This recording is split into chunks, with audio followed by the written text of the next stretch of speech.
The Game of Life and How to Play It by Florence Scovel Shinn. Chapter 1. The Game. Most people consider life a battle, but it is not a battle. It is a game. It is a game, however, which cannot be played successfully without the knowledge of spiritual law, and the Old and the New Testaments give the rules of the game with wonderful clearness. Jesus Christ taught that it was a great game of giving and receiving. Whatsoever a man soweth, that shall he also reap. This means that whatever man sends out in word or deed will return to him. What he gives, he will receive. If he gives hate, he will receive hate. If he gives love, he will receive love. If he gives criticism, he will receive criticism. If he lies, he will be lied to. If he cheats, he will be cheated. We are taught also that the imaging faculty plays a leading part in the game of life. Keep thy heart, or imagination, with all diligence, for out of it are the issues of life. Proverbs chapter 4, verse 23. This means that what man images, sooner or later externalizes in his affairs.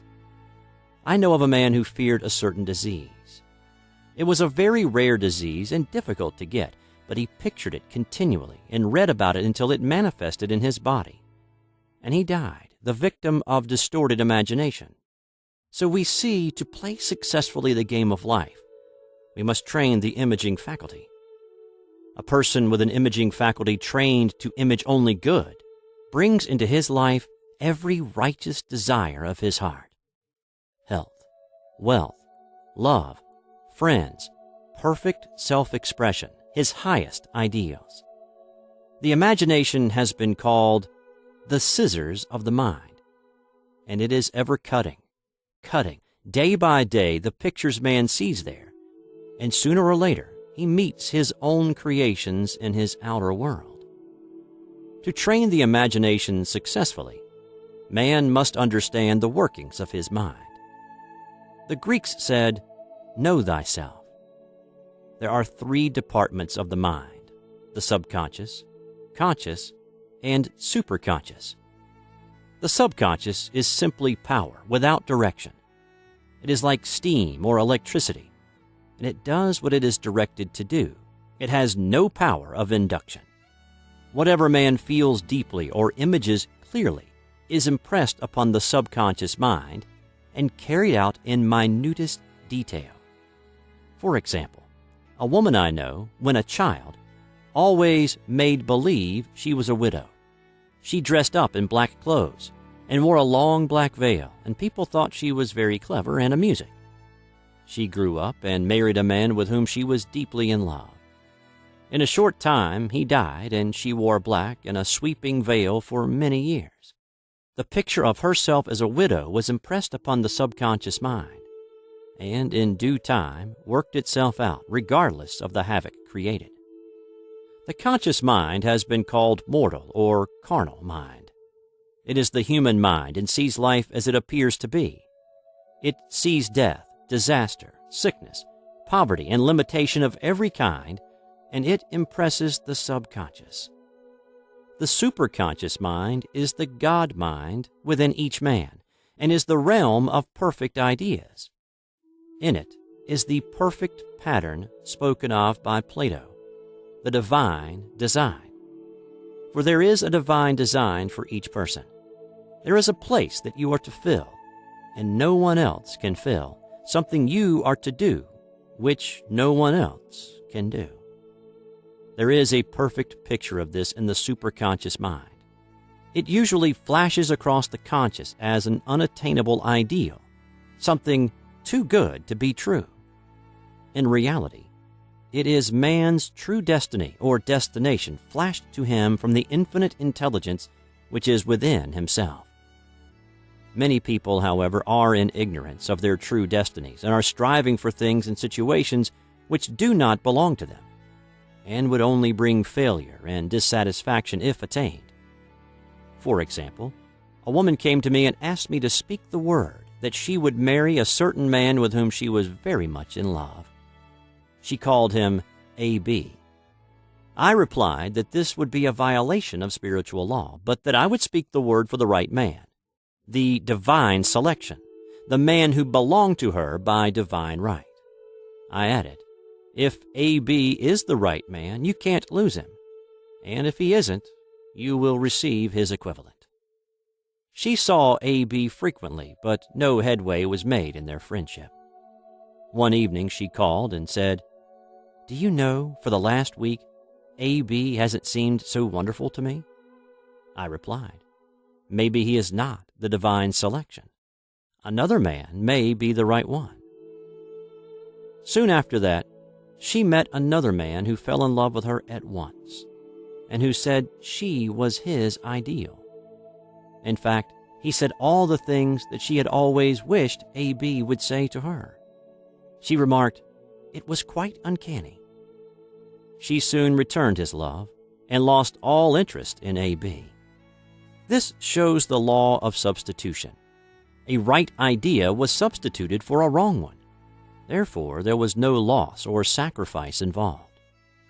Jesus Christ said, "Seek ye first the kingdom of God and his righteousness, and all these things shall be added unto you." And he said the kingdom was within man. The kingdom is the realm of right ideas, or the divine pattern. Jesus Christ taught that man's words played a leading part in the game of life. By your words ye are justified, and by your words ye are condemned. Many people have brought disaster into their lives through idle words. For example, a woman once asked me why her life was now one of poverty, of limitation. Formerly, she had a home, was surrounded by beautiful things, and had often tired of the management of her home, and had said repeatedly, "I'm sick and tired of things. I wish I lived in a trunk." And she added, "Today I am living in that trunk." She had spoken herself into a trunk. The subconscious mind has no sense of humor, and people often joke themselves into unhappy experiences. For example, a woman who had a great deal of money joked continually about getting ready for the poorhouse. In a few years, she was almost destitute, having impressed the subconscious mind with a picture of lack and limitation. Fortunately, the law works both ways, and a situation of lack may be changed to one of plenty. For example, a woman came to me one hot summer's day for a treatment for prosperity. She was worn out, dejected, and discouraged. She said she possessed just $8 in the world. I said, "Good. We'll bless the $8 and multiply them as Jesus Christ multiplied the loaves and fishes. For he taught that every man had the power to bless and to multiply, to heal and to prosper." She said, "What shall I do next?" I replied, "Follow intuition. Have you a hunch to do anything or to go anywhere? Intuition means intuition, or to be taught from within. It is man's unerring guide, and I will deal more fully with its laws in a following chapter. The woman replied, "I don't know. I seem to have a hunch to go home. I've just enough money for car fare." Her home was in a distant city and was one of lack and limitation, and the reasoning mind, or intellect, would have said, "Stay in New York and get work and make some money." I replied, "Then go home. Never violate a hunch." I spoke the following words for her: "Infinite Spirit, open the way for great abundance for..." She is an irresistible magnet for all that belongs to her by divine right. I told her to repeat it continually also. She left for home immediately. In calling on a woman one day, she linked up with an old friend of her family. Through this friend, she received thousands of dollars in a most miraculous way. She has said to me often, "Tell people about the woman who came to you with $8 and a hunch." There is always plenty on man's pathway, but it can only be brought into manifestation through desire, faith, or the spoken word. Jesus Christ brought out clearly that man must make the first move. Ask, and it shall be given you. Seek, and ye shall find. Knock, and it shall be opened unto you. Matthew chapter 7, verse 7. In the Scriptures we read, "Concerning the works of my hands, command ye me." Infinite intelligence. God is ever ready to carry out man's smallest or greatest demands. Every desire, uttered or unexpressed, is a demand. We are often startled by having a wish suddenly fulfilled. For example, one Easter, having seen many beautiful rose trees in the florist's windows, I wished I would receive one, and for an instant saw it mentally being carried in the door. Easter came, and with it a beautiful rose tree. I thanked my friend the following day and told her it was just what I had wanted. She replied, "I didn't send you a rose tree. I sent you lilies." The man had mixed the order and sent me a rose tree simply because I had started the law in action, and I had to have a rose tree. Nothing stands between man and his highest ideals and every desire of his heart but doubt and fear.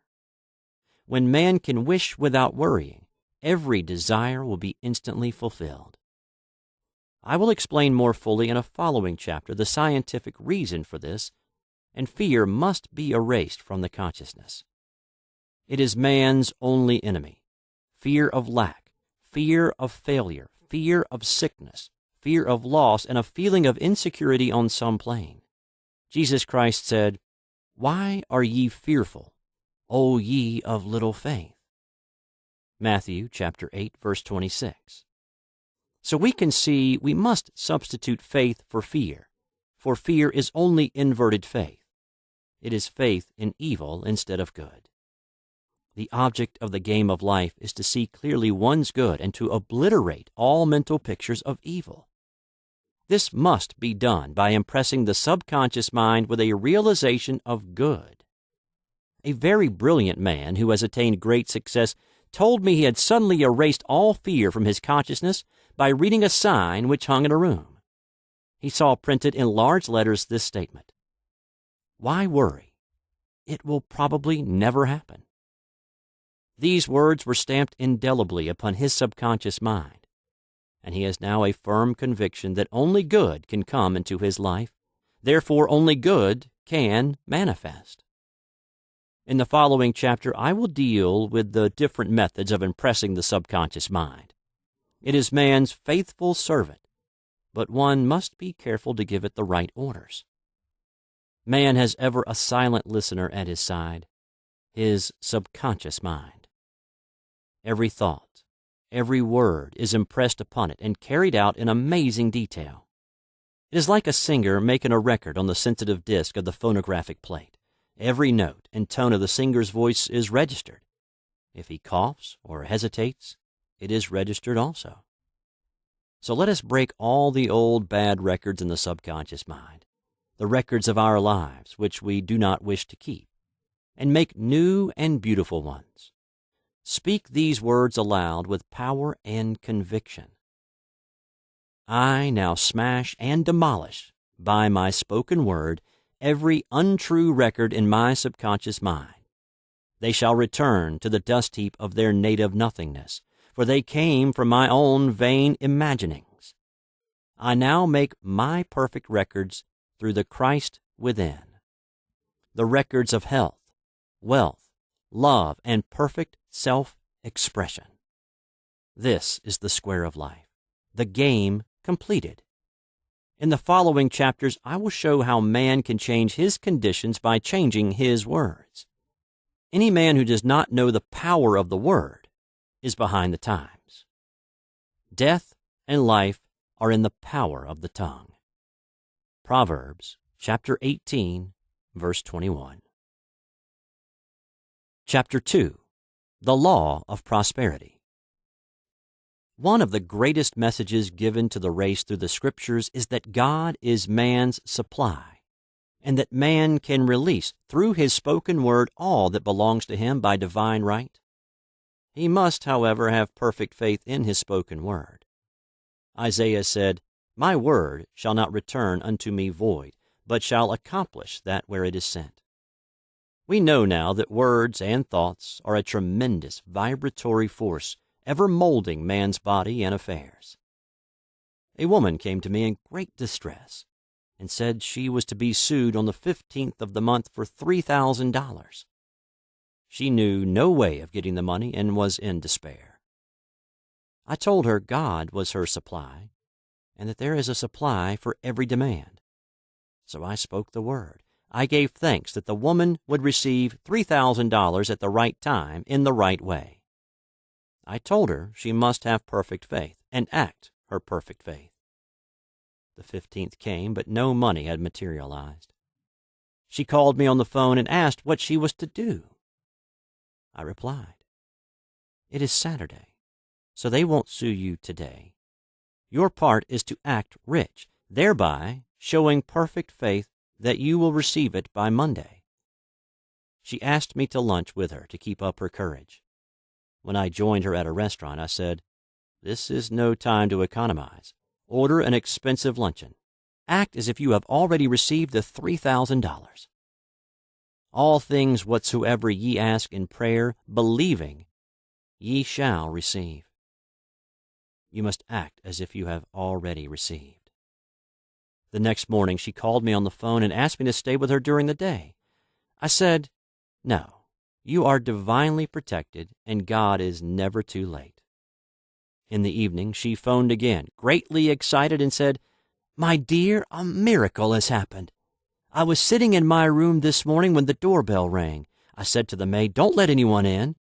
The maid, however, looked out the window and said, 'It's your cousin with a long white beard.' So I said, 'Call him back. I would like to see him.' He was just turning the corner when he heard the maid's voice, and he came back. He talked for about an hour, and just as he was leaving, he said, 'Oh, by the way, how are finances?' I told him I needed the money, and he said, 'Why, my dear, I will give you $3,000 the first of the month.' I didn't like to tell him I was going to be sued. 'What shall I do? I won't receive it till the first of the month, and I must have it tomorrow,' I said. 'I'll keep on treating,' I said. 'Spirit is never too late.' I give thanks she has received the money on the invisible plane and that it manifests on time. The next morning, her cousin called her up and said, 'Come to my office this morning and I will give you the money.' That afternoon, she had $3,000 to her credit in the bank and wrote checks as rapidly as her excitement would permit. If one asks for success and prepares for failure, he will get the situation he is prepared for. For example, a man came to me asking me to speak the word that a certain debt would be wiped out. I found he spent his time planning what he would say to the man when he did not pay his bill, thereby neutralizing my words. He should have seen himself paying the debt. We have a wonderful illustration of this in the Bible relating to the 3 kings who were in the desert, without water for their men and horses. They consulted the prophet Elisha, who gave them this astonishing message. "Thus saith the Lord, Ye shall not see wind, neither shall you see rain, yet make this valley full of ditches." Man must prepare for the thing he has asked for, when there isn't the slightest sign of it in sight. For example, a woman found it necessary to look for an apartment during the year when there was a great shortage of apartments in New York. It was considered almost an impossibility, and her friends were sorry for her and said, "Isn't it too bad? You'll have to store your furniture and live in a hotel." She replied, "You needn't feel sorry for me. I'm a Superman, and I'll get an apartment." She spoke the words. Infinite Spirit opened the way for the right apartment. She knew there was a supply for every demand, and that she was unconditioned, working on the spiritual plane, and that one with God is a majority. She had contemplated buying new blankets when the tempter, the adverse thought or reasoning mind, suggested, "Don't buy the blankets. Perhaps after all you won't get an apartment and you will have no use for them." She promptly replied to herself, "I'll dig my ditches by buying the blankets." So she prepared for the apartment, acted as though she already had it. She found one in a miraculous way, and it was given to her although there were over 200 other applicants. The blankets showed active faith. It is needless to say that the ditches dug by the 3 kings in the desert were filled to overflowing. Read 2 Kings. Getting into the spiritual swing of things is no easy matter for the average person. The adverse thoughts of doubt and fear surge from the subconscious. They are the army of the aliens, which must be put to flight. This explains why it is so often darkest before the dawn. A big demonstration is usually preceded by tormenting thoughts. Having made a statement of high spiritual truth, one challenges the old beliefs in the subconscious, and error is exposed to be put out. This is the time when one must make his affirmations of truth repeatedly, and rejoice and give thanks that he has already received. Before ye call, I shall answer. This means that every good and perfect gift is already man's awaiting his recognition. Man can only receive what he sees himself receiving. The children of Israel were told that they could have all the land they could see. This is true of every man. He has only the land within his own mental vision. Every great work, every big accomplishment has been brought into manifestation through holding to the vision. And often just before the big achievement comes apparent failure and discouragement. The children of Israel, when they reached the promised land, were afraid to go in, for they said it was filled with giants who made them feel like grasshoppers. And there we saw the giants, and we were in our own sight as grasshoppers. This is almost every man's experience. However, the one who knows spiritual law is undisturbed by appearance and rejoices while he is yet in captivity. That is, he holds to his vision and gives thanks that the end is accomplished. He has received. Jesus Christ gave a wonderful example of this. He said to his disciples, Say not ye, There are yet 4 months, and then cometh the harvest. Behold, I say unto you, lift up your eyes and look on the fields, for they are ripe already to harvest. His clear vision pierced the world of matter, and he saw clearly the 4th-dimensional world, things as they really are, perfect and complete in divine mind. So man must ever hold the vision of his journey's end and demand the manifestation of that which he has already received. It may be his perfect health, love, supply, self-expression, home, or friends. They are all finished and perfect ideas registered in divine mind, man's own superconscious mind, and must come through him, not to him. For example, a man came to me asking for treatments for success. It was imperative that he raise $50,000 for his business. The time limit was almost up when he came to me in despair. No one wanted to invest in his enterprise, and the bank had flatly refused a loan. I replied, I suppose you lost your temper while at the bank, therefore your power. You can control any situation if you first control yourself. Go back to the bank, I added, and I will treat. My treatment was, you are identified in love with the spirit of everyone connected with the bank. Let the divine idea come out of this situation. He replied, Woman, you are talking about an impossibility. Tomorrow is Saturday. The bank closes at 12, and my train won't get me there until 10, and the time limit is up tomorrow, and anyway, they won't do it. It's too late. I replied, God doesn't need any time and is never too late. With him, all things are possible. I added, I don't know anything about business, but I know all about God. He replied, It all sounds fine when I see her listening to you, but when I go out, it's terrible. He lived in a distant city, and I did not hear from him for a week. Then came a letter. It read, You were right. I raised the money and will never again doubt the truth of all that you told me. I saw him a few weeks later, and I said, What happened? You evidently had plenty of time after all. He replied, My train was late, and I got there just 15 minutes to 12. I walked into the bank quietly and said, I have come for the loan. And they gave it to me without a question. It was the last 15 minutes of the time allotted to him, and infinite Spirit was not too late. In this instance, the man could never have demonstrated alone. He needed someone to help him hold to the vision. This is what one man can do for another.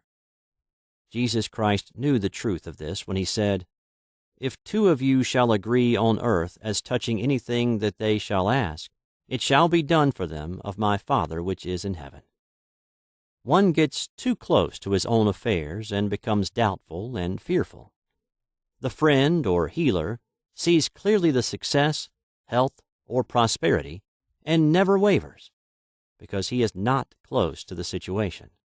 It is much easier to demonstrate for someone else than for one's self. So a person should not hesitate to ask for help if he feels himself wavering. A keen observer of life once said, "No man can fail if some one person sees him successful." Such is the power of the vision, and many a great man owed his success to a wife or sister or a friend who believed in him and held without wavering to the perfect pattern. Chapter 3. The Power of the Word. A person knowing the power of the Word becomes very careful of his conversation. He has only to watch the reaction of his words to know that they do not return void. Through his spoken word, man is continually making laws for himself. I knew a man who said, "I always miss a car. It invariably pulls out just as I arrive." His daughter said, "I always catch a car. It's sure to come just as I get there." This occurred for years. Each one had made a separate law for himself, one of failure, one of success. This is the psychology of superstitions. The horseshoe or rabbit's foot contains no power, but man's spoken word and belief that it will bring good luck creates expectancy in the subconscious mind and attracts a lucky situation. I find, however, this will not work when man has advanced spiritually and knows a higher law. One cannot turn back and must put away graven images. For example, 2 men in my class had had great success in business for several months, when suddenly everything went to smash. We tried to analyze the situation, and I found, instead of making their affirmations and looking to God for success and prosperity, they had each bought a lucky monkey. I said, "Oh, I see. You have been trusting in the lucky monkeys instead of God. Put away the lucky monkeys and call on the law of forgiveness, for man has power to forgive or neutralize his mistakes." They decided to throw the lucky monkeys down a coal hole, and all went well again. This does not mean, however, that one should throw away every lucky ornament or horseshoe about the house, but he must recognize that the power back of it is the one and only power, God, and that the object simply gives him a feeling of expectancy. I was with a friend one day who was in deep despair. In crossing the street, she picked up a horseshoe. Immediately, she was filled with joy and hope. She said God had sent her the horseshoe in order to keep up her courage. It was, indeed, at that moment, about the only thing that could have registered in her consciousness. Her hope became faith, and she ultimately made a wonderful demonstration. I wish to make the point clear that the men previously mentioned were depending on the monkeys alone, while this woman recognized the power back of the horseshoe. I know in my own case, it took a long while to get out of a belief that a certain thing brought disappointment. If the thing happened, disappointment invariably followed. I found the only way I could make a change in the subconscious was by asserting there are not 2 powers. There is only one power, God, therefore there are not disappointments, and this thing means a happy surprise. I noticed a change at once, and happy surprises commenced coming my way. I have a friend who said nothing could induce her to walk under a ladder. I said, "If you are afraid, you are giving in to a belief in 2 powers, good and evil, instead of one. As God is absolute, there can be no opposing power, unless man makes the false of evil for himself. To show you believe in only one power, God, and that there is no power or reality in evil, walk under the next ladder you see. Soon after, she went to her bank. She wished to open her box in the safety deposit vault, and there stood a ladder on her pathway. It was impossible to reach the box without passing under the ladder. She quailed with fear and turned back. She could not face the lion on her pathway. However, when she reached the street, my words rang in her ears, and she decided to return and walk under it.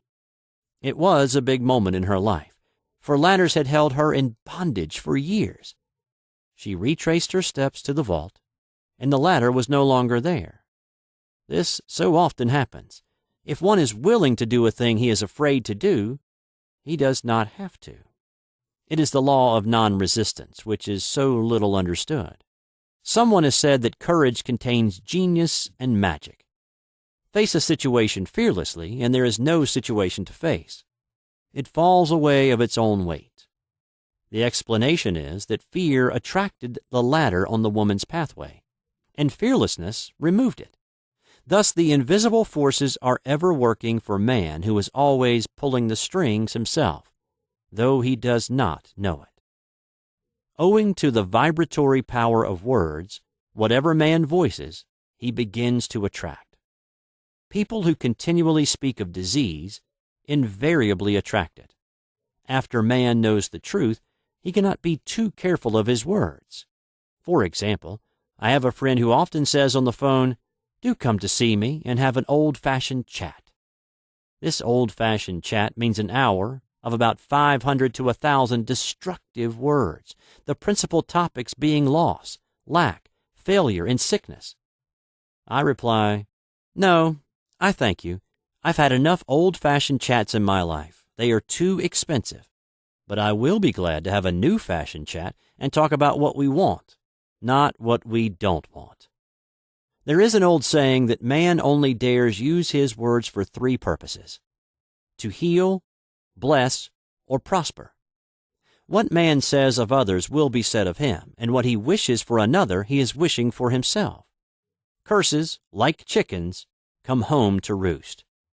If a man wishes someone bad luck, he is sure to attract bad luck himself. If he wishes to aid someone to success, he is wishing and aiding himself to success. The body may be renewed and transformed through the spoken word and clear vision, and disease be completely wiped out of the consciousness. The metaphysician knows that all disease has a mental correspondence, and in order to heal the body, one must first heal the soul. The soul is the subconscious mind, and it must be saved from wrong thinking. In the 23rd Psalm, we read, "He restoreth my soul." This means that the subconscious mind or soul must be restored with the right ideas, and the mystical marriage is the marriage of the soul and the spirit, or the subconscious and superconscious mind. They must be one. When the subconscious is flooded with the perfect ideas of the superconscious, God and man are one. I and the Father are one. That is, he is one with the realm of perfect ideas. He is the man made in God's likeness and image, imagination, and is given power and dominion over all created things, his mind, body, and affairs. It is safe to say that all sickness and unhappiness come from the violation of the law of love. "A new commandment I give unto you, love one another, and in the game of life, love or goodwill takes every trick." For example, a woman I know had for years an appearance of a terrible skin disease. The doctors told her it was incurable, and she was in despair. She was on the stage, and she feared she would soon have to give up her profession, and she had no other means of support. She, however, procured a good engagement, and on the opening night made a great hit. She received flattering notices from the critics, and was joyful and elated. The next day she received a notice of dismissal. A man in the cast had been jealous of her success, and had caused her to be sent away. She felt hatred and resentment taking complete possession of her, and she cried out, "Oh, God, don't let me hate that man." That night she worked for hours in the silence. She said, I soon came into a very deep silence. I seemed to be at peace with myself, with the man, and with the whole world. I continued this for 2 following nights, and on the 3rd day I found I was healed completely of the skin disease. In asking for love or goodwill, she had fulfilled the law, for love is the fulfilling of the law, and the disease, which came from subconscious resentment, was wiped out. Continual criticism produces rheumatism as critical, inharmonious thoughts cause unnatural deposits in the blood which settle in the joints. False growths are caused by jealousy, hatred, unforgiveness, fear, etc. Every disease is caused by a mind not at ease. I said once in my class, there is no use asking anyone, what's the matter with you? We might just as well say, who's the matter with you? Unforgiveness is the most prolific cause of disease. It will harden arteries or liver and affect the eyesight. In its train are endless ills. I called on a woman one day who said she was ill from having eaten a poisoned oyster. I replied, oh no, the oyster was harmless. You poisoned the oyster. What's the matter with you? She answered, oh, about 19 people. She had quarreled with 19 people and had become so inharmonious that she attracted the wrong oyster. Any inharmony on the external indicates there is mental inharmony. As the within, so the without. Man's only enemies are within himself, and a man's foes shall be they of his own household. Personality is one of the last enemies to be overcome, as this planet is taking its initiation in love. It was Christ's message, peace on earth, goodwill towards man. The enlightened man, therefore, endeavors to perfect himself upon his neighbors. His work is with himself, to send out goodwill and blessings to every man, and the marvelous thing is that if one blesses a man, he has no power to harm him. For example, a man came to me asking to treat for success in business. He was selling machinery, and a rival appeared on the scene with what he proclaimed was a better machine, and my friend feared defeat. I said, first of all, we must wipe out all fear and know that God protects your interest, and that the divine idea must come out of the situation. That is, the right machine will be sold by the right man to the right man. And I added, don't hold one critical thought towards that man. Bless him all day and be willing not to sell your machine if it isn't the divine idea. So we went to the meeting, fearless and non-resistant, and blessing the other man. He said the outcome was very remarkable. The other man's machine refused to work, and he sold his without the slightest difficulty. But I say unto you, love your enemies, bless them that curse you, do good to them that hate you, and pray for them which spitefully use you and persecute you. Goodwill produces a great aura of protection about the one who sends it, and no weapon that is formed against him shall prosper. In other words, love and goodwill destroy the enemies with one's self. Therefore, one has no enemies on the external. There is peace on earth for him who sends goodwill to man. Chapter 4. The Law of Non-Resistance. Nothing on earth can resist an absolutely non-resistant person. The Chinese say that water is the most powerful element because it is perfectly non-resistant. It can wear away a rock and sweep all before it. Jesus Christ said, resist not evil. For he knew in reality there is no evil, therefore nothing to resist. Evil has come of man's vain imagination, or belief in two powers, good and evil. There is an old legend that Adam and Eve ate of Maya, the tree of illusion, and saw two powers instead of one power, God. Therefore, evil is a false law man has made for himself through psychoma or soul sleep. Soul sleep means that man's soul has been hypnotized by the race belief of sin, sickness, and death, etc., which is carnal or mortal thought, and his affairs have outpictured his illusions. We have read in a preceding chapter that man's soul is his subconscious mind, and whatever he feels deeply, good or bad, is outpictured by that faithful servant. His body and affairs show forth what he has been picturing. The sick man has pictured sickness, the poor man poverty, the rich man wealth. People often say, "Why does a little child attract illness when it is too young even to know what it means?" I answer that children are sensitive and receptive to the thoughts of others about them, and often outpicture the fears of their parents. I heard a metaphysician once say, "If you do not run your subconscious mind yourself, someone else will run it for you." Mothers often unconsciously attract illness and disaster to their children by continually holding them in thoughts of fear and watching for symptoms. For example, a friend asked a woman if her little girl had had the measles. She replied promptly, "Not yet." This implied that she was expecting the illness and therefore preparing the way for what she did not want for herself and child. However, the man who is centered and established in right thinking, the man who sends out only goodwill to his fellow man and who is without fear, cannot be touched or influenced by the negative thoughts of others. In fact, he could then receive only good thoughts, as he himself sends forth only thoughts. Resistance is hell, for it places man in a state of torment. A metaphysician once gave me a wonderful recipe for taking every trick in the game of life. It is the acme of non-resistance. He gave it in this way. At one time in my life, I baptized children, and of course, they had many names. Now I no longer baptize children, but I baptize events. But I give every event the same name. If I have a failure, I baptize it success, in the name of the Father, and of the Son, and of the Holy Ghost. In this, we see the great law of transmutation, founded on non-resistance. Through his spoken word, every failure was transmuted into success.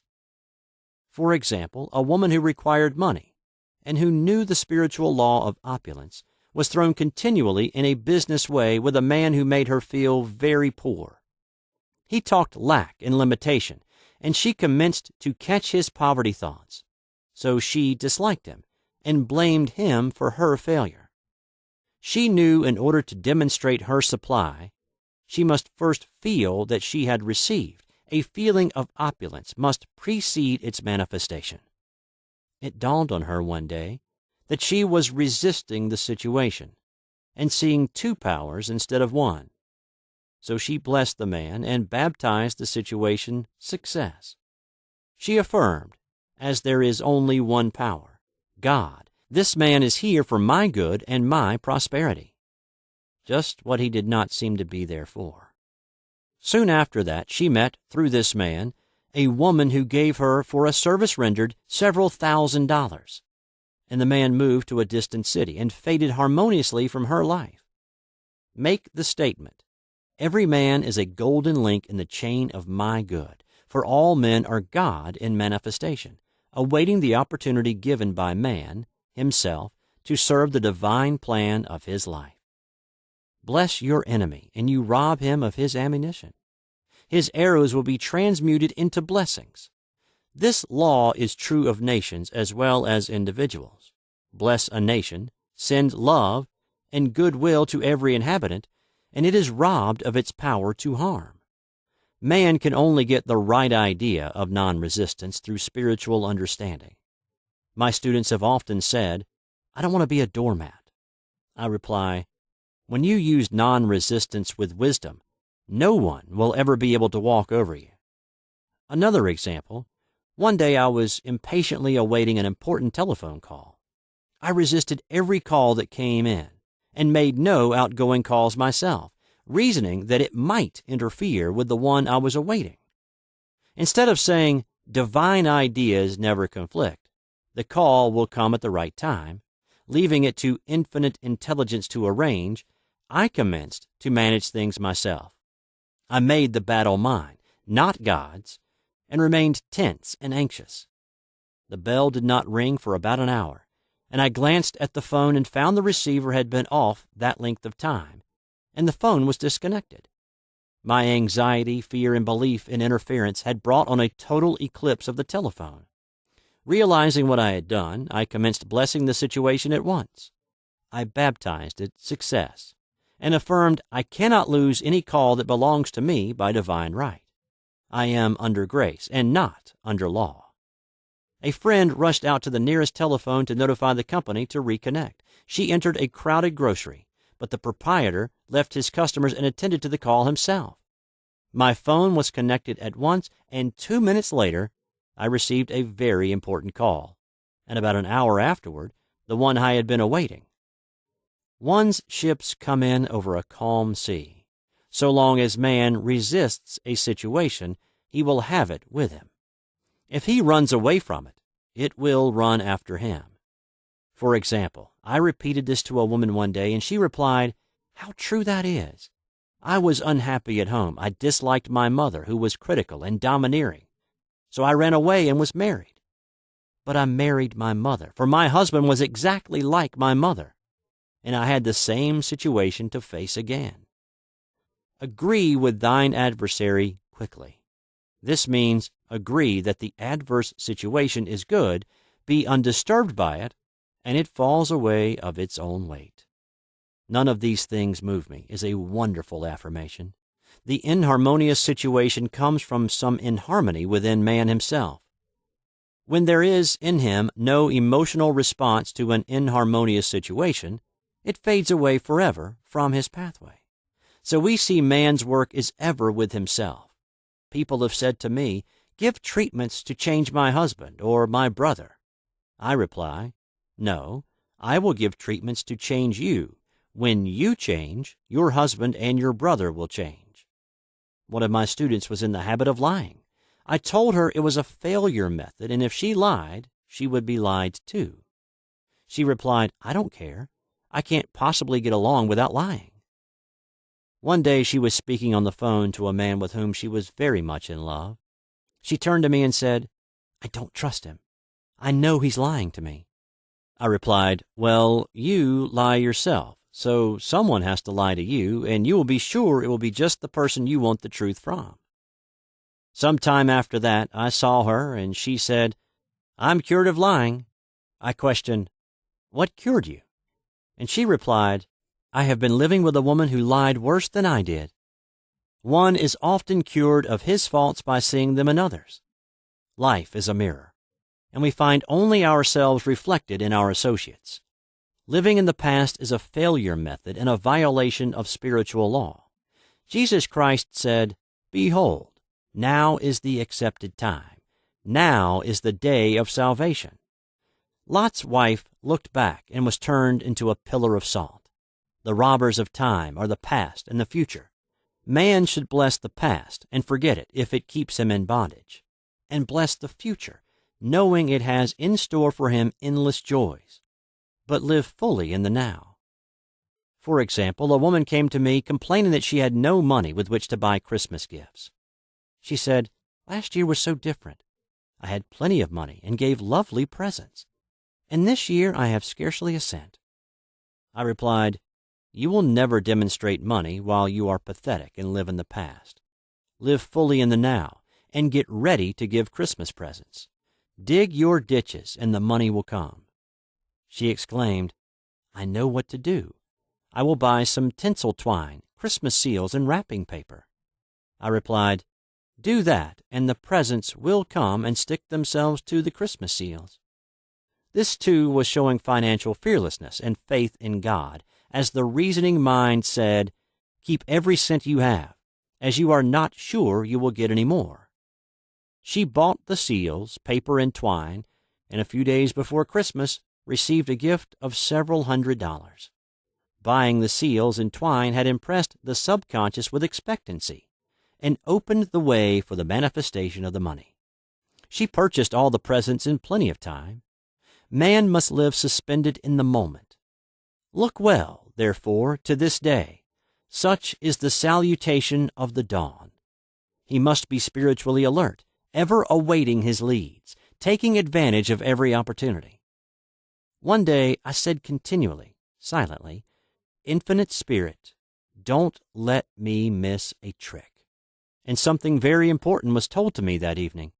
It is most necessary to begin the day with right words. Make an affirmation immediately upon waking. For example, Thy will be done this day. Today is a day of completion. I give thanks for this perfect day. Miracle shall follow miracle, and wonders shall never cease. Make this a habit, and one will see wonders and miracles come into his life. One morning I picked up a book and read, Look with wonder at that which is before you. It seemed to be my message for the day. So I repeated again and again, Look with wonder at that which is before you. At about noon, a large sum of money was given me, which I had been desiring for a certain purpose. In a following chapter, I will give affirmations that I have found most effective. However, one should never use an affirmation unless it is absolutely satisfying and convincing to his own consciousness, and often an affirmation is changed to suit different people. For example, the following has brought success to many. I have a wonderful work in a wonderful way. I give wonderful service for wonderful pay. I gave the first 2 lines to one of my students, and she added the last 2. It made a most powerful statement, as there should always be perfect payment for perfect service, and a rhyme sinks easily into the subconscious. She went about singing it aloud and soon did receive wonderful work in a wonderful way and gave wonderful service for wonderful pay. Another student, a businessman, took it and changed the word work to business. He repeated, I have a wonderful business in a wonderful way, and I give wonderful service for wonderful pay. That afternoon he made a $40,000 deal, though there had been no activity in his affairs for months. Every affirmation must be carefully worded and completely cover the ground. For example, I knew a woman who was in great need and made a demand for work. She received a great deal of work, but was never paid anything. She now knows to add, wonderful service for wonderful pay. It is man's divine right to have plenty, more than enough. His barns should be full, and his cup should flow over. This is God's idea for man, and when man breaks down the barriers of lack in his own consciousness, the golden age will be his, and every righteous desire of his heart fulfilled. Chapter 5. The Law of Karma and the Law of Forgiveness. Man receives only that which he gives. The game of life is a game of boomerangs. Man's thoughts, deeds, and words return to him sooner or later, with astounding accuracy. This is the law of karma, which is Sanskrit for come back. Whatsoever a man soweth, that shall he also reap. For example, a friend told me this story of herself illustrating the law. She said, I make all my karma on my aunt. Whatever I say to her, someone says to me. I am often irritable at home, and one day said to my aunt, who was talking to me during dinner, No more talk. I wish to eat in peace. The following day I was lunching with a woman with whom I wished to make a great impression. I was talking animatedly when she said, No more talk. I wish to eat in peace. My friend is high in consciousness, so her karma returns much more quickly than to one on the mental plane. The more man knows, the more he is responsible for, and a person with a knowledge of spiritual law which he does not practice suffers greatly in consequence. The fear of the Lord, law, is the beginning of wisdom. If we read the word Lord, law, it will make many passages in the Bible much clearer. Vengeance is mine. I will repay, saith the Lord. Law. It is the law which takes vengeance, not God. God sees man perfect, created in his own image, imagination, and given power and dominion. This is the perfect idea of man, registered in divine mind, awaiting man's recognition. For man can only be what he sees himself to be, and only attain what he sees himself attaining. Nothing ever happens without an onlooker, is an ancient saying. Man sees first his failure or success, his joy or sorrow, before it swings into visibility from the scenes set in his own imagination. We have observed this in the mother picturing disease for her child, or a woman seeing success for her husband. Jesus Christ said, "And ye shall know the truth, and the truth shall make you free." So we see freedom from all unhappy conditions comes through knowledge, a knowledge of spiritual law. Obedience precedes authority, and the law obeys man when he obeys the law. The law of electricity must be obeyed before it becomes man's servant. When handled ignorantly, it becomes man's deadly foe. So with the laws of mind. For example, a woman with a strong personal will wished she owned a house which belonged to an acquaintance, and she often made mental pictures of herself living in the house. In the course of time, the man died and she moved into the house. Several years afterwards, coming into the knowledge of spiritual law, she said to me, "Do you think I had anything to do with that man's death?" I replied, "Yes, your desire was so strong everything made way for it, but you paid your karmic debt. Your husband, whom you loved devotedly, died soon after, and the house was a white elephant on your hands for years." The original owner, however, could not have been affected by her thoughts had he been positive in the truth, nor her husband, but they were both under karmic law. The woman should have said, feeling the great desire for the house, "Infinite intelligence, give me the right house, equally as charming as this, the house which is mine by divine right." The divine selection would have given perfect satisfaction and brought good to all. The divine pattern is the only safe pattern to work by. Desire is a tremendous force and must be directed in the right channels, or chaos ensues. In demonstrating, the most important step is the first step, to ask aright. Man should always demand only that which is by divine right. To go back to the illustration, had the woman taken this attitude, "If this house I desire is mine, I cannot lose it. If it is not, give me its equivalent." The man might have decided to move out harmoniously had it been the divine selection for her, or another house would have been substituted. Anything forced into manifestation through personal will is always ill-got and has ever bad success. Man is admonished, "My will be done, not thine." And the curious thing is, man always gets just what he desires when he does relinquish personal will, thereby enabling infinite intelligence to work through him. "Stand ye still and see the salvation of the Lord." Law. For example, a woman came to me in great distress. Her daughter had determined to take a very hazardous trip, and the mother was filled with fear. She said she had used every argument, had pointed out the dangers to be encountered, and forbidden her to go.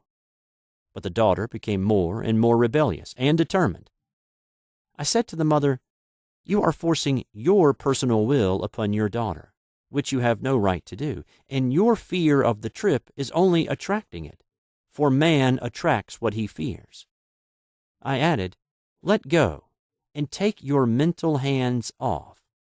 Put it in God's hands, and use this statement: I put this situation in the hands of infinite love and wisdom. If this trip is the divine plan, I bless it and not longer resist. But if it is not divinely planned, I give thanks that it is now dissolved and dissipated." A day or two after that, her daughter said to her, "Mother, I have given up the trip," and the situation returned to its native nothingness. It is learning to stand still, which seems so difficult for man. I have dealt more fully with this law in the chapter on non-resistance. I will give another example of sowing and reaping which came in the most curious way. A woman came to me saying she had received a counterfeit $20 bill given to her at the bank. She was much disturbed, for she said, "The people at the bank will never acknowledge their mistake." I replied, "Let us analyze the situation and find out why you attracted it." She thought a few moments and exclaimed, "I know it. I sent a friend a lot of stage money just for a joke." So the law had sent her some stage money, for it doesn't know anything about jokes. I said, Now, we will call on the law of forgiveness and neutralize the situation. Christianity is founded upon the law of forgiveness. Christ has redeemed us from the curse of the karmic law, and the Christ within each man is his Redeemer and salvation from all inharmonious conditions. So I said, Infinite Spirit, we call on the law of forgiveness and give thanks that she is under grace and not under law, and cannot lose this $20 which is hers by divine right. Now, I said, go back to the bank and tell them fearlessly that it was given you there by mistake. She obeyed, and to her surprise, they apologized and gave her another bill, treating her most courteously. So knowledge of the law gives man power to rub out his mistakes. Man cannot force the external to be what he is not. If he desires riches, he must be rich first in consciousness.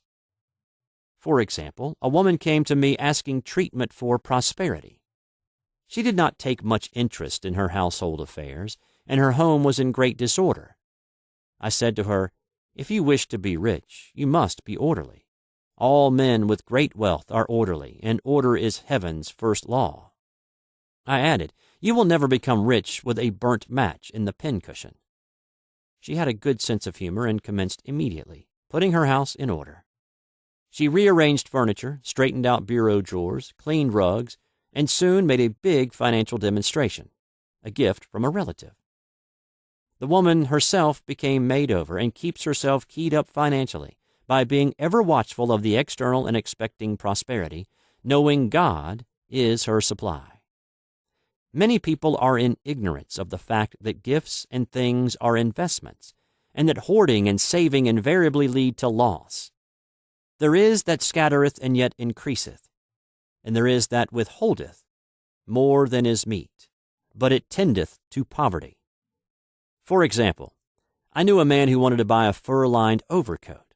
He and his wife went to various shops, but there was none he wanted.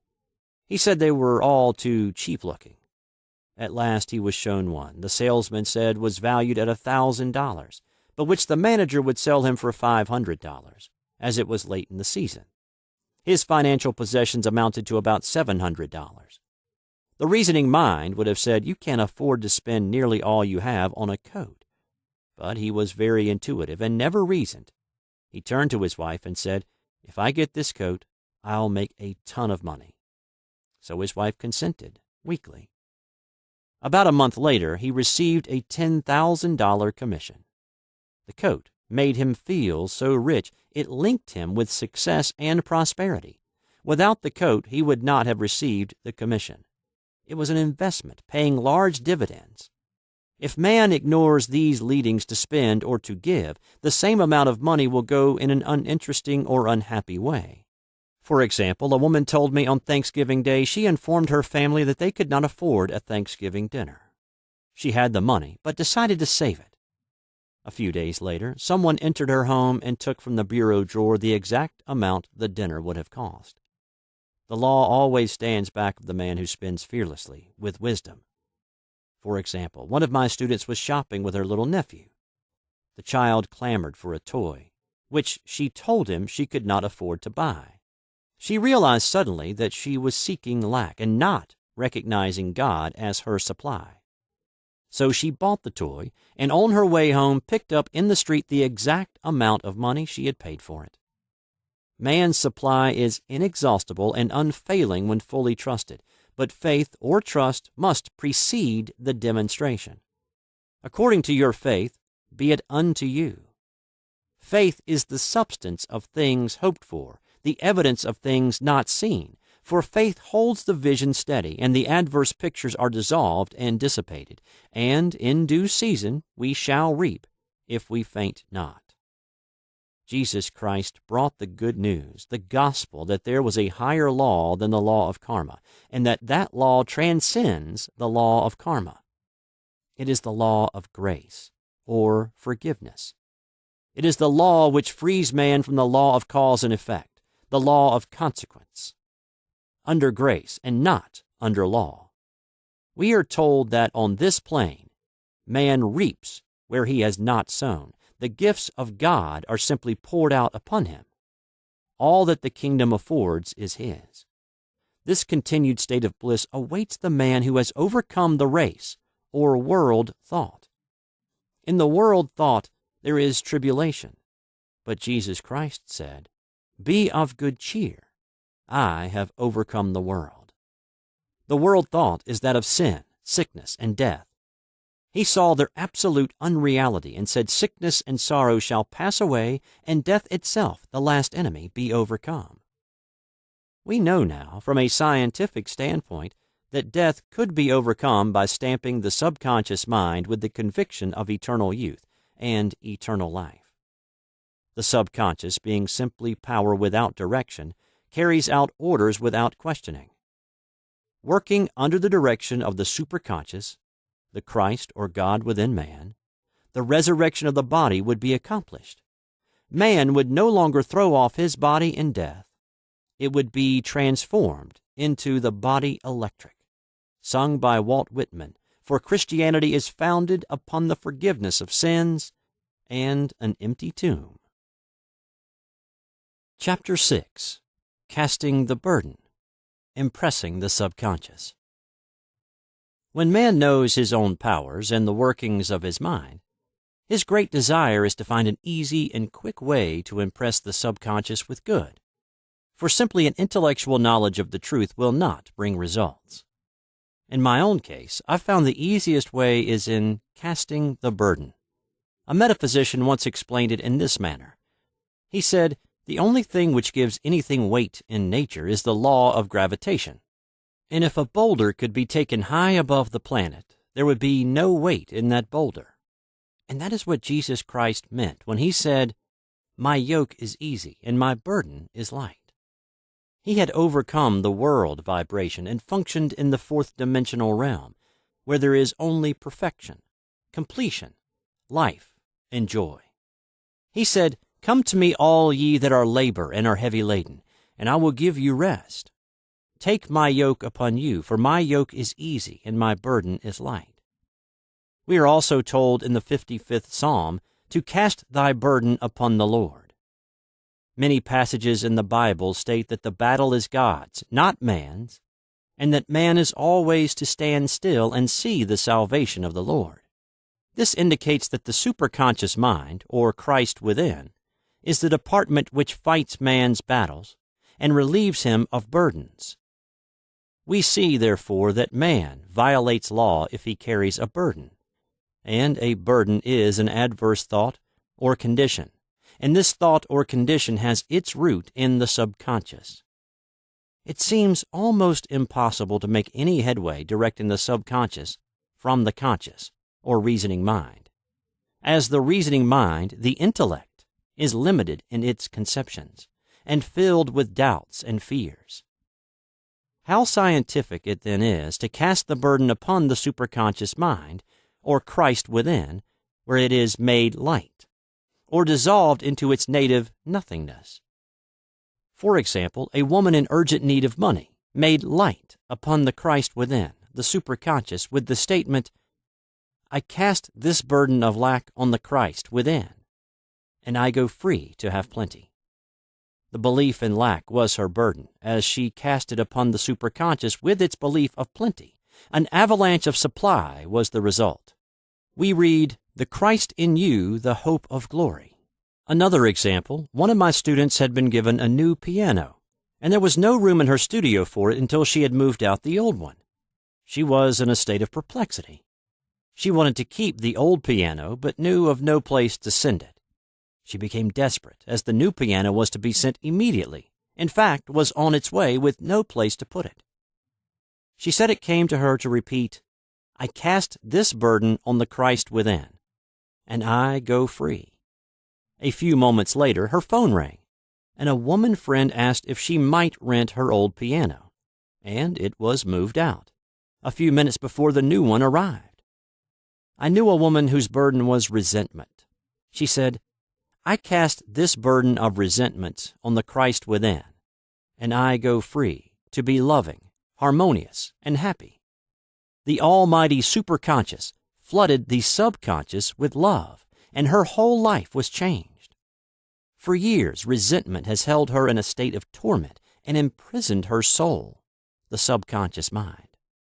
The statement should be made over and over and over, sometimes for hours at a time, silently or audibly, with quietness but determination. I have often compared it to winding up a Victrola. We must wind ourselves up with spoken words. I have noticed in casting the burden, after a little while one seems to see clearly. It is impossible to have clear vision while in the throes of carnal mind. Doubts and fear poison the mind and body, and imagination runs riot, attracting disaster and disease. In steadily repeating the affirmation, I cast this burden on the Christ within and go free, the vision clears, and with it a feeling of relief, and sooner or later comes the manifestation of good, be it health, happiness, or supply. One of my students once asked me to explain the darkness before the dawn. I referred in a preceding chapter to the fact that often before the big demonstration everything seems to go wrong, and deep depression clouds the consciousness. It means that out of the subconscious are rising the doubts and fears of the ages. These old derelicts of the subconscious rise to the surface, to be put out. It is then that man should clap his cymbals, like Jehoshaphat, and give thanks that he is saved even though he seems surrounded by the enemy, the situation of lack or disease. The student continued, "How long must one remain in the dark?" And I replied, "Until one can see in the dark." And casting the burden enables one to see in the dark. In order to impress the subconscious, active faith is always essential. Faith without works is dead. In these chapters, I have endeavored to bring out this point. Jesus Christ showed active faith when he commanded the multitude to sit down on the ground before he gave thanks for the loaves and fishes. I will give another example showing how necessary this step is. In fact, active faith is the bridge over which man passes to his promised land. Through misunderstanding, a woman had been separated from her husband, whom she loved deeply. He refused all offers of reconciliation and would not communicate with her in any way. Coming into the knowledge of spiritual law, she denied the appearance of separation. She made this statement: "There is no separation in divine mind. Therefore, I cannot be separated from the love and companionship which are mine by divine right." She showed active faith by arranging a place for him at the table every day, thereby impressing the subconscious with a picture of his return. Over a year passed, but she never wavered, and one day he walked in. The subconscious is often impressed through music. Music has a fourth-dimensional quality and releases the soul from imprisonment. It makes wonderful things seem possible and easy of accomplishment. I have a friend who uses her Victrola daily for this purpose. It puts her in perfect harmony and releases the imagination. Another woman often dances while making her affirmations. The rhythm and harmony of music and motion carry her words forth with tremendous power. The student must remember also not to despise the day of small things. Invariably, before a demonstration come signs of land.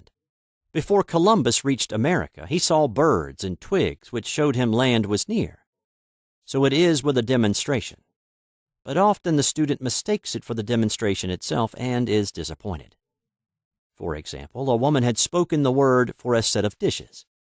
Not long afterwards, a friend gave her a dish which was old and cracked. She came to me and said, "Well, I asked for a set of dishes, and all I got was a cracked plate." I replied, "The plate was only signs of land. It shows your dishes are coming. Look upon it as birds and seaweed." And not long afterwards, the dishes came. Continually making believe impresses the subconscious. If one makes believe he is rich, and makes believe he is successful, in due time he will reap. Children are always making believe, and except ye be converted, and become as little children, ye shall not enter the kingdom of heaven. For example, I know of a woman who was very poor, but no one could make her feel poor. She earned a small amount of money from rich friends who constantly reminded her of her poverty and to be careful in saving. Regardless of their admonitions, she would spend all her earnings on a hat, or make someone a gift, or be in a rapturous state of mind. Her thoughts were always centered on beautiful clothes and rings and things, but without envying others. She lived in the world of the wondrous, and only riches seemed real to her. Before long, she married a rich man, and the rings and things became visible. I do not know whether the man was the divine selection, but opulence had to manifest in her life, and she had imaged only opulence. There is no peace or happiness for man until he has erased all fear from the subconscious. Fear is misdirected energy and must be redirected or transmuted into faith. Jesus Christ said, "Why are ye fearful, O ye of little faith? All things are possible to him that believeth." I am asked so often by my students, "How can I get rid of fear?" I reply, by walking up to the thing you are afraid of. The lion takes its fierceness from your fear. Walk up to the lion and he will disappear. Run away and he runs after you. I have shown in previous chapters how the lion of lack disappeared when the individual spent money fearlessly, showing faith that God was his supply and therefore unfailing. Many of my students have come out of the bondage of poverty and are now bountifully supplied through losing all fear of letting money go out. The subconscious is impressed with the truth that God is the giver and gift. Therefore, as one is one with the giver, he is one with the gift. A splendid statement is, "I now thank God the giver for God the gift." Man has long separated himself from his good and his supply through thoughts of separation and lack that sometimes it takes dynamite to dislodge these false ideas from the subconscious, and the dynamite is a big situation. We see in the foregoing illustration how the individual was freed from his bondage by showing fearlessness. Man should watch himself hourly to detect if his motive for action is fear or faith. Choose ye this day whom we shall serve, fear or faith. Perhaps one's fear is of personality. Then do not avoid the people feared. Be willing to meet them cheerfully, and they will either prove golden links in the chain of one's good or disappear harmoniously from one's pathway. Perhaps one's fear is of disease or germs. Then one should be fearless and undisturbed in a germ-laden situation, and he would be immune. One can only contract germs while vibrating at the same rate as the germ, and fear drags men down to the level of the germ. Of course, the disease-laden germ is the product of carnal mind, as all thought must objectify. Germs do not exist in the superconscious or divine mind, therefore are the product of man's vain imagination. In the twinkling of an eye, man's release will come when he realizes there is no power in evil. The material world will fade away, and the fourth-dimensional world, the world of the wondrous, will swing into manifestation. "And I saw a new heaven and a new earth, and there shall be no more death, neither sorrow nor crying, neither shall there be any more pain, for the former things are passed away." Chapter 7. Love. Every man on this planet is taking his initiation in love. "A new commandment I give unto you, that ye love one another." Uspensky states, in Tertium Organum, that love is a cosmic phenomenon and opens to man the fourth-dimensional world, the world of the wondrous. Real love is selfless and free from fear. It pours itself out upon the object of its affection, without demanding any return. Its joy is in the joy of giving. Love is God in manifestation and the strongest magnetic force in the universe. Pure, unselfish love draws to itself its own. It does not need to seek or demand. Scarcely anyone has the faintest conception of real love. Man is selfish, tyrannical, or fearful in his affections. thereby losing the thing he loves.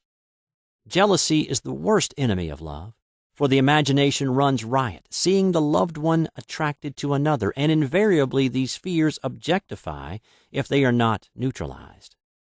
For example, a woman came to me in deep distress. The man she loved had left her for other women, and said he never intended to marry her.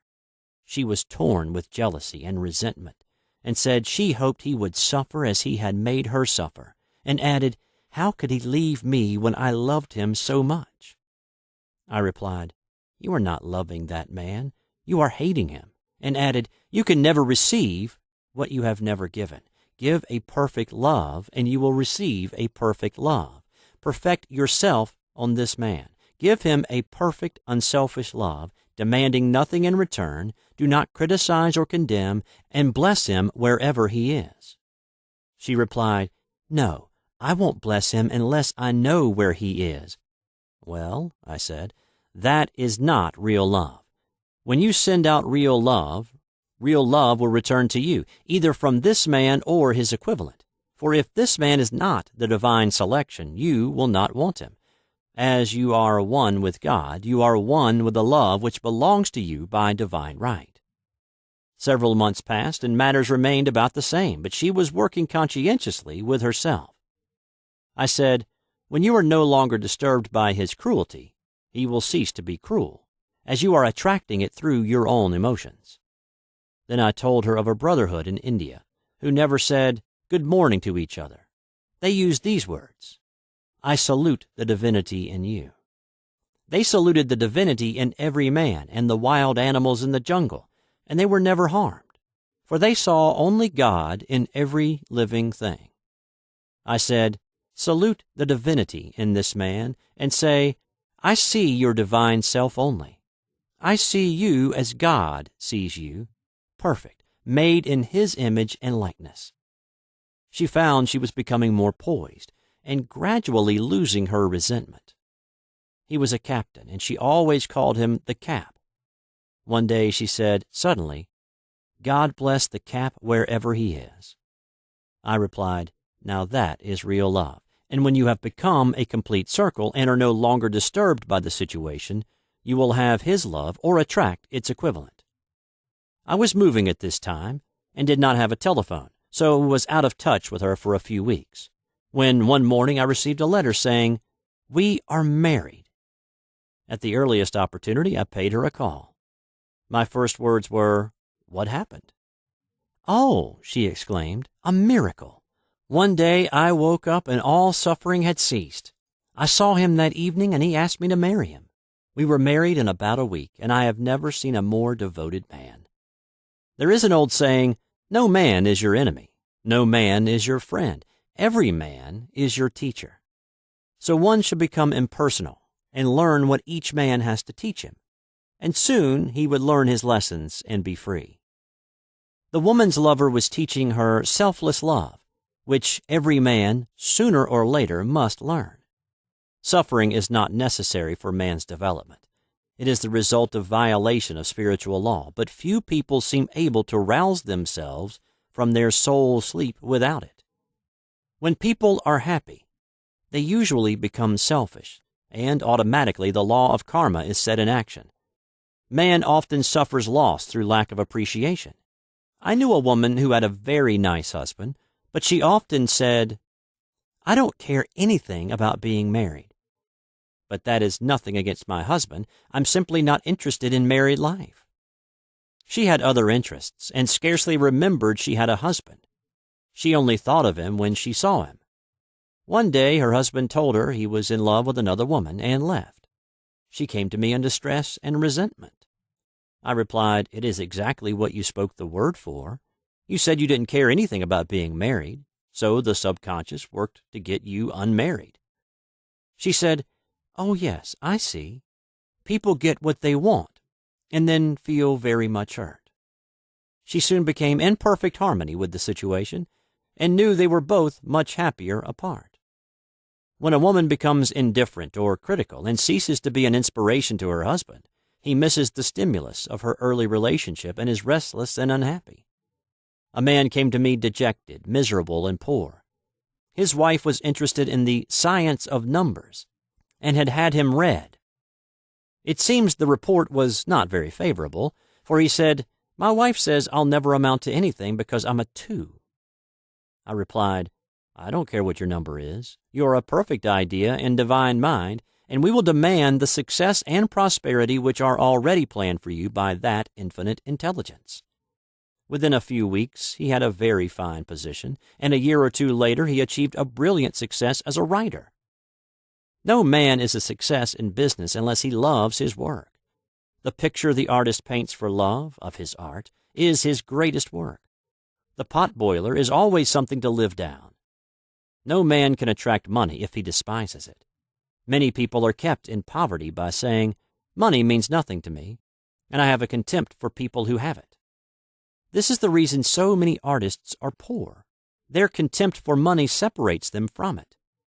I remember hearing one artist say of another, "He's no good as an artist. He has money in the bank." This attitude of mind, of course, separates man from his supply. He must be in harmony with a thing in order to attract it. Money is God in manifestation, as freedom from want and limitation. But it must be always kept in circulation and put to right uses. Hoarding and saving react with grim vengeance. This does not mean that man should not have houses and lots, stocks and bonds, for the barns of the righteous man shall be full. It means man should not hoard even the principal if an occasion arises when money is necessary. In letting it go out fearlessly and cheerfully, he opens the way for more to come in, for God is man's unfailing and inexhaustible supply. This is the spiritual attitude towards money, and the great bank of the universal never fails. We see an example of hoarding in the film production of Greed. The woman won $5,000 in a lottery, but would not spend it. She hoarded and saved, let her husband suffer and starve, and eventually she scrubbed floors for a living. She loved the money itself and put it above everything, and one night she was murdered and the money taken from her. This is an example of where love of money is the root of all evil.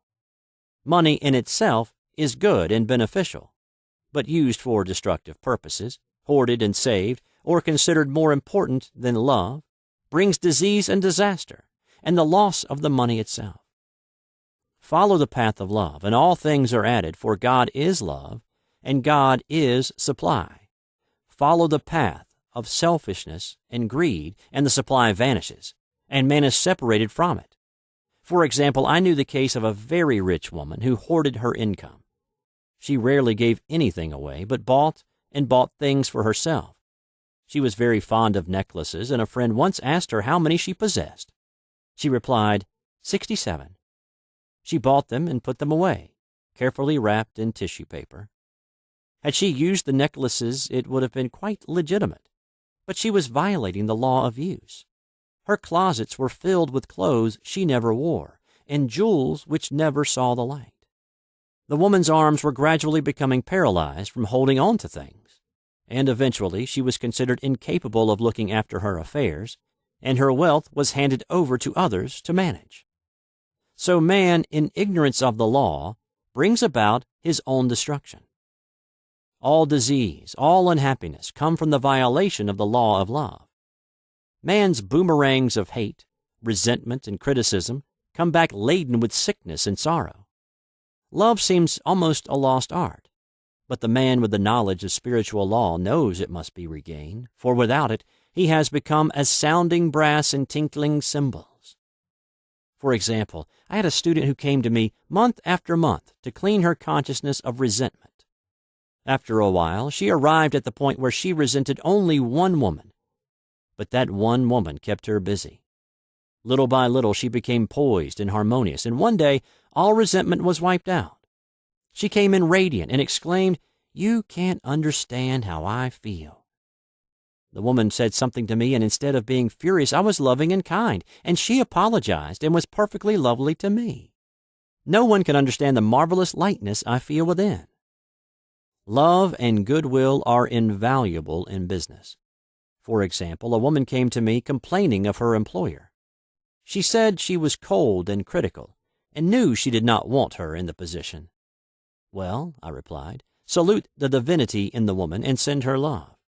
She said, "I can't. She's a marble woman." I answered, "You remember the story of the sculptor who asked for a certain piece of marble? He was asked why he wanted it, and he replied, 'Because there is an angel in the marble.' And out of it he produced a wonderful work of art." She said, "Very well, I'll try it." A week later she came back and said, "I did what you told me to, and now the woman is very kind and took me out in her car." People are sometimes filled with remorse for having done someone an unkindness, perhaps years ago. If the wrong cannot be righted, its effect can be neutralized by doing someone a kindness in the present. "This one thing I do, forgetting those things which are behind and reaching forth unto things where are before." Sorrow, regret, and remorse tear down the cells of the body and poison the atmosphere of the individual. A woman said to me in deep sorrow, "Treat me to be happy and joyous, for my sorrow makes me so irritable with members of my family that I keep making more karma." I was asked to treat a woman who was mourning for her daughter. I denied all belief in loss and separation and affirmed that God was the woman's joy, love, and peace. The woman gained her poise at once, but sent word by her son not to treat any longer because she was so happy it wasn't respectable.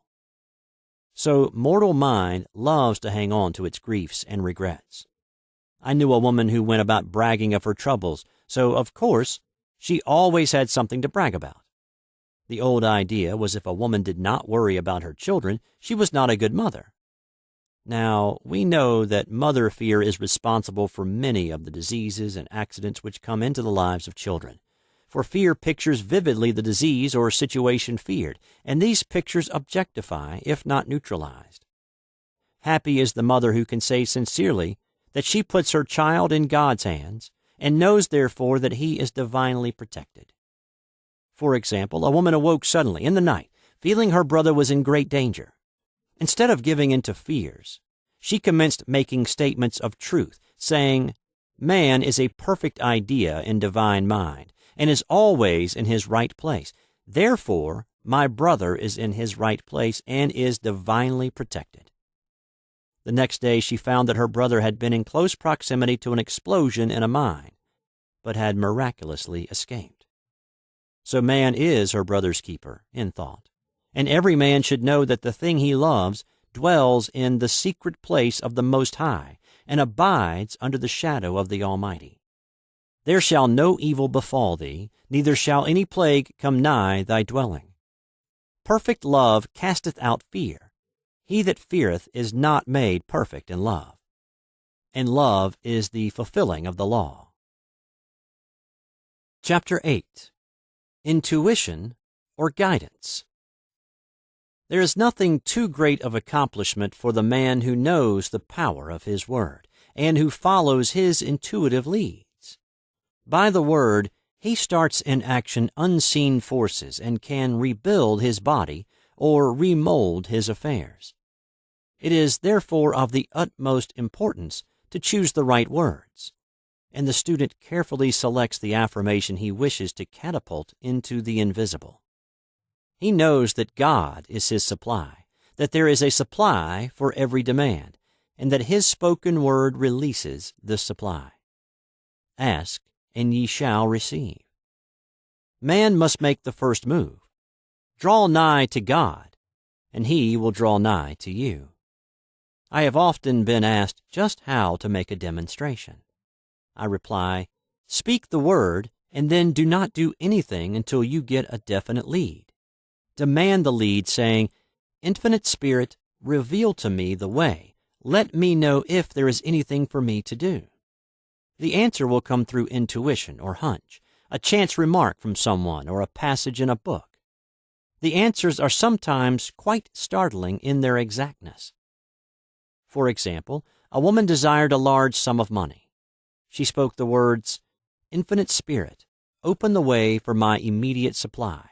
Let all that is mine by divine right now reach me in great avalanches of abundance." Then she added, "Give me a definite lead. Let me know if there is anything for me to do." The thought came quickly. Give a certain friend, who had helped her spiritually, $100.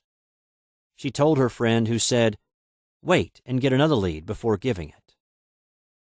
So she waited, and that day met a woman who said to her, "I gave someone $1 today. It was just as much for me as it would be for you to give someone 100. This was indeed an unmistakable lead, so she knew she was right in giving the $100. It was a gift which proved a great investment, for shortly after that, a large sum of money came to her in a remarkable way. Giving opens the way for receiving. In order to create activity in finances, one should give. Tithing, or giving 1/10 of one's income, is an old Jewish custom and is sure to bring increase. Many of the richest men in this country have been tithers, and I have never known it to fail as an investment.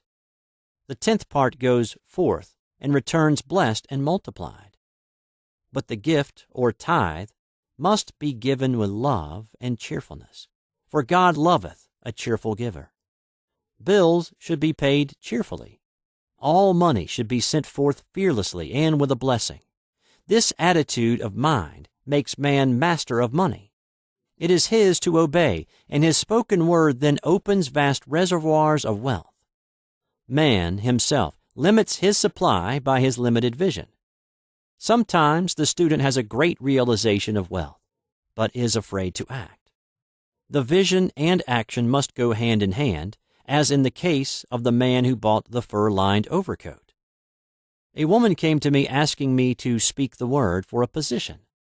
So I demanded, "Infinite Spirit, open the way for this woman's right position." Never ask for just a position. Ask for the right position, the place already planned in divine mind, as it is the only one that will give satisfaction.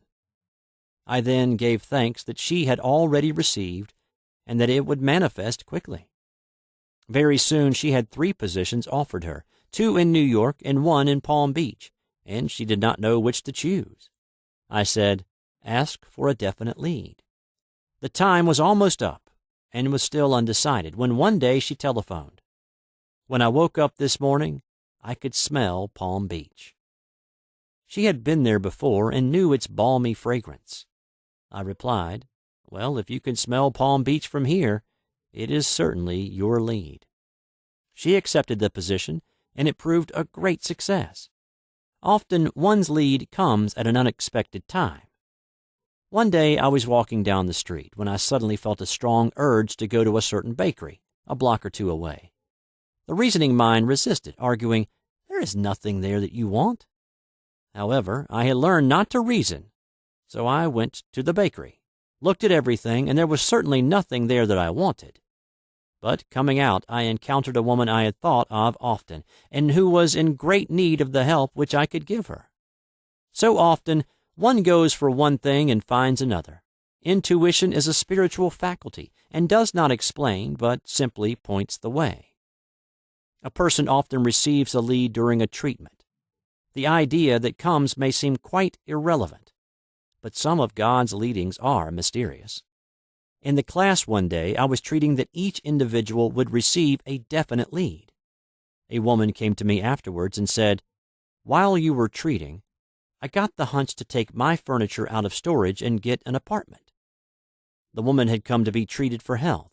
I told her I knew in getting a home of her own, her health would improve, and I added, "I believe your trouble, which is a congestion, has come from having things stored away. Congestion of things causes congestion in the body. You have violated the law of use, and your body is paying the penalty." So I gave thanks that divine order was established in her mind, body, and affairs. People little dream of how their affairs react on the body. There is a mental correspondence for every disease. A person might receive instantaneous healing through the realization of his body being a perfect idea in divine mind, and therefore whole and perfect. But if he continues his destructive thinking, hoarding, hating, fearing, condemning, the disease will return. Jesus Christ knew that all sickness came from sin, but admonished the leper after the healing to go and sin no more, lest a worse thing come upon him. So man's soul, or subconscious mind, must be washed whiter than snow, for permanent healing, and the metaphysician is always delving deep for the correspondence. Jesus Christ said, "Condemn not, lest ye also be condemned. Judge not, lest ye be judged." Many people have attracted disease and unhappiness through condemnation of others. What man condemns in others, he attracts to himself. For example, a friend came to me in anger and distress because her husband had deserted her for another woman. She condemned the other woman and said continually she knew he was a married man and had no right to accept his attentions. I replied, "Stop condemning the woman. Bless her, and be through with the situation. Otherwise, you are attracting the same thing to yourself." She was deaf to my words, and a year or two later became deeply interested in a married man herself. Man picks up a live wire whenever he criticizes or condemns, and may expect a shock. Indecision is a stumbling block in many a pathway. In order to overcome it, make the statement repeatedly. I am always under direct inspiration. I make right decisions quickly. These words impress the subconscious, and soon one finds himself awake and alert, making his right moves without hesitation. I have found it destructive to look to the psychic plane for guidance, as it is the plane of many minds and not the one mind. As man opens his mind to subjectivity, he becomes a target for destructive forces. The psychic plane is the result of man's mortal thought, and is on the plane of opposites. He may receive either good or bad messages. The science of numbers and the reading of horoscopes keep man down on the mental or mortal plane, for they deal only with the karmic path. I know of a man who should have been dead years ago, according to his horoscope, but he is alive and a leader of one of the biggest movements in this country for the uplift of humanity. It takes a very strong mind to neutralize a prophecy of evil. The student should declare, "Every false prophecy shall come to naught. Every plan my Father in heaven has not planned shall be dissolved and dissipated. The divine idea now comes to pass." However, if any good message has ever been given one of coming happiness or wealth, harbor and expect it, and it will manifest sooner or later through the law of expectancy. Man's will should be used to back the universal will. I will that the will of God be done. It is God's will to give every man every righteous desire of his heart, and man's will should be used to hold the perfect vision without wavering. The prodigal son said, "I will arise and go to my father." It is indeed often an effort of the will to leave the husks and swine of mortal thinking. It is so much easier for the average person to have fear than faith. So faith is an effort of the will. As man becomes spiritually awakened, he recognizes that any external inharmony is the correspondence of mental inharmony. If he stumbles or falls, he may know he is stumbling or falling in consciousness. One day, a student was walking along the street condemning someone in her thoughts. She was saying mentally, "That woman is the most disagreeable woman on earth," when suddenly 3 Boy Scouts rushed around the corner and almost knocked her over. She did not condemn the Boy Scouts, but immediately called on the law of forgiveness and saluted the divinity in the woman. Wisdom's way are ways of pleasantness, and all her paths are peace. When one has made his demands upon the universal, he must be ready for surprises. Everything may seem to be going wrong, when in reality it is going right. For example, a woman was told that there was no loss in divine mind, therefore she could not lose anything which belonged to her. Anything lost would be returned, or she would receive its equivalent. Several years previously, she had lost $2,000. She had loaned the money to a relative during her lifetime, but the relative had died, leaving no mention of it in her will. The woman was resentful and angry, and as she had no written statement of the transaction, she never received the money. So she determined to deny the loss and collect the $2,000 from the Bank of the Universal. She had to begin by forgiving the woman, as resentment and unforgiveness closed the doors of this wonderful bank. She made this statement: "I deny loss. There is no loss in divine mind. Therefore, I cannot lose the $2,000 which belong to me by divine right. As one door shuts, another door opens." She was living in an apartment house which was for sale, and in the lease was a clause stating that if the house was sold, the tenants would be required to move out within 90 days. Suddenly, the landlord broke the leases and raised the rent. Again, injustice was on her pathway, but this time she was undisturbed. She blessed the landlord and said, "As the rent has been raised, it means that I'll be that much richer, for God is my supply." New leases were made out for the advanced rent, but by some divine mistake, the 90 days clause had been forgotten. Soon after, the landlord had an opportunity to sell the house. On account of the mistake in the new leases, the tenants held possession for another year. The agent offered each tenant $200 if he would vacate. Several families moved. 3 remained, including the woman. A month or 2 passed, and the agent again appeared. This time he said to the woman, "Will you break your lease for the sum of $1,500? It flashed upon her, "Here comes the $2,000. She remembered having said to friends in the house, "We will all act together if anything more is said about leaving." So her lead was to consult her friends. These friends said, "Well, if they have offered you $1,500, they will certainly give $2,000. So she received a check for $2,000 for giving up the apartment. It was certainly a remarkable working of the law, and the apparent injustice was merely opening the way for her demonstration. It proved that there is no loss, and when man takes his spiritual stand, he collects all that is his from this great reservoir of good. "I will restore to you the years the locusts have eaten." These adverse thoughts alone rob man, for no man gives to himself but himself, and no man takes away from himself but himself. Man is here to prove God and to bear witness to the truth, and he can only prove God by bringing plenty out of lack, and justice out of justice. "Prove me now herewith, saith the Lord of hosts, if I will not open you the windows of heaven and pour out a blessing, that there shall not be room enough to receive it."